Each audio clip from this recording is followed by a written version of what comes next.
Welcome to RMCA Bishop channel. My dear, one day in the hot Arizona desert, when a lonely miner's burro ran off, he thought the world had come to an end for him. In a fit of anger, he reached down and picked up a rock to hurl after the fleeing animal. Feeling the weight of the rock, he knew he had found gold and struck it rich.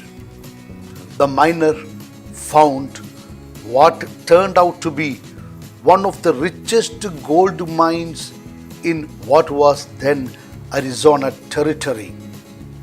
Would he have found the gold if the burro had not run off? Maybe. And then, maybe not. This is a fact of life. We are not able to say whether something is good or bad. What we think is good can turn out to be bad, and what we think as bad can turn out to be good. Then the question is, who decides when to determine what is good or what is bad? Then what remains is, what then after determining something as good and thereafter it turns out to be bad? Who is at fault? So what I want to say is that this is a perennial problem and that it has no solution outside us. The solution is inside us. This is what I would like to share with others today. Now, what does Jesus say about all these things? Jesus says, from the fruits we can recognize the tree. In Matthew 7:16 to 20, Jesus says, by their fruit you will recognize them. Every good tree bears good fruit, but a bad tree bears bad fruits, etc. Similarly, from the consequences we can recognize the quality of the action. If the consequences are good, then the action can be said to be good. So also, a situation that gives one joy is a good situation, and vice versa. So ultimately we come to the conclusion that whatever gives us peace, joy and love is a good situation. If not, it is not. But we need to recognize that a situation cannot give any peace or joy or love, because in the same situation different people feel or experience different things. It means even a situation cannot determine what is good or bad. Then what is left is each individual has to decide what is good for him on the parameters of joy, peace and love. Anything that gives a person peace, joy and love could be considered as good, at least from that person's point of view. If this is accepted, then what remains? How one takes a situation, a person or a thing, etc. It means the attitude of the person determines the quality of the situation, which then makes the vibration of joy, love and peace. This means world is not outside us, but rather it is within us. What we think is our experience. When it rains, one person feels it is good, whereas another person thinks that it was bad.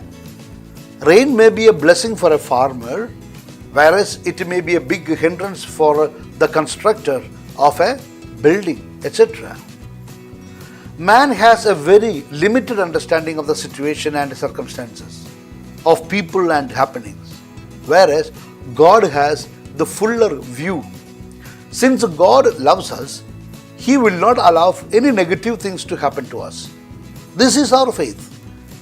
It is this faith ultimately turns bad into good. In Romans 8:28 we read, and we know that in all things God works for the good of those who love Him. And therefore, all what we need to do is Leave everything into the hands of God.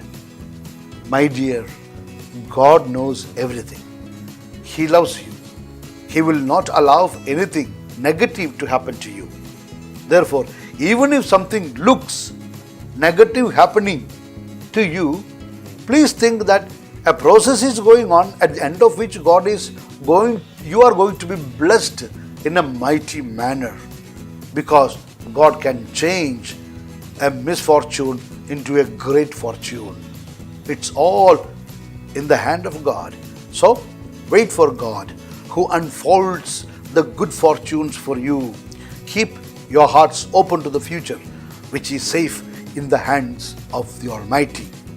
Remember, sweet are the uses of adversity. It opens our eyes to the opportunities ahead. But for the misfortune, we would probably be stuck forever in the rut we have created. And therefore, don't regret, don't feel bad when negative things are happening to you. Just leave it in the hand of God. He can change everything into better opportunities for you and bringing greater and greater fortunes for you. My dear, that's all for the moment. Now I am going to give you my blessing. May Almighty God bless you and your family. In the name of the Father, and of the Son, and of the Holy Spirit. Amen. Please look at the screen of your mobile now, and the word subscribe, if it is still in red color, please touch it and make it black. A soft reminder to all RMCA followers, please listen 2 talks daily from RMCA Bishop channel. It will help you and you will stay blessed. Please do keep me also in your prayers. Now, I need your help. Please send this talk to your selected 5 friends who may appreciate it. Once again, God bless you. Wish you a good day. Always your humble servant, Bishop Franco Mulakin.